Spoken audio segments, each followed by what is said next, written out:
worshiper is someone who is worshiping God, not because of the benefits that he wants, not because of the miracle that he or she seeks. A true worshiper is somebody who is worshiping God for relationship purpose. Someone who is committing time, committing hours just to know God. Not to have the things of God, just to know God, to have that personal encounter, that personal fellowship, that personal understanding of the personality of who God truly is. Oh God, I know I've been preached to. People have told me about you. People have spoken to me about you. But I need to know you by you revealing something, revealing yourself. Revealing yourself. Do you know when God chooses to reveal himself to a man, he makes the man a dimension of who he is. He expresses himself as a dimension in that person. What dimension of God do you want to represent? What dimension of God do you represent?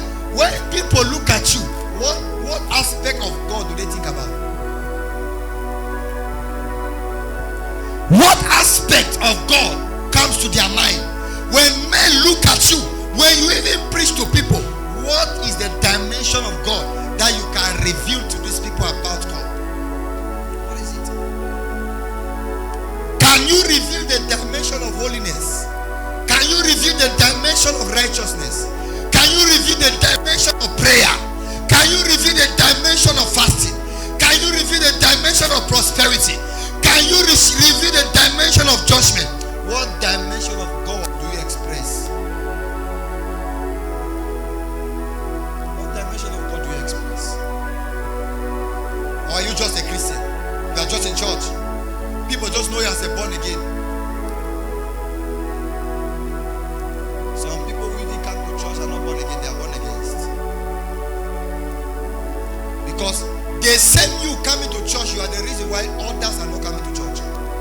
Because when they look at your lifestyle, they don't desire to serve God. They say, if this is how church is, I better remain the way I am. There are some people that will be held accountable for some souls that will be lost in hell.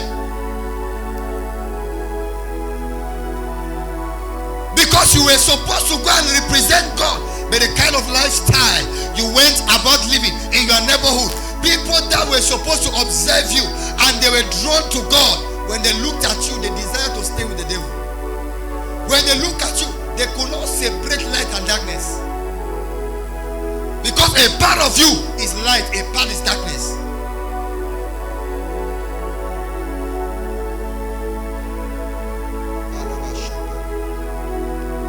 If they tell you to pray now, 20 minutes you are sleeping, 10 minutes you are sleeping, 1 hour you are sleeping, 30 minutes you are sleeping. But when we come to other things, you can stay for 10 hours.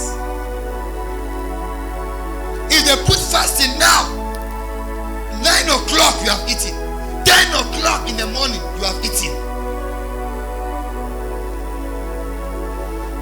Let somebody just tell you, go and take a 3-day fasting. After that 3-day fasting, that man who has been dragging things, God has told me that the person will propose to you. Not for you. If you have never taken 6 to 6, you take 6 to 6. Why? Because what is motivating us is what we will receive from God, not fellowship. We have wrong motivation.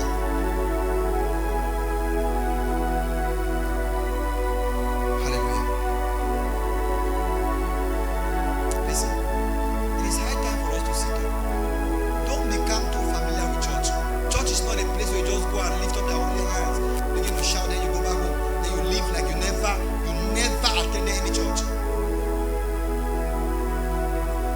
You are a Christian and nobody's feeling your impact in your community. Nobody's feeling your impact, even your family, even your home. Nobody's feeling like you are there. It's a practical error. It's a practical error. Lift up the right hand. Say, Father, as I begin to pray,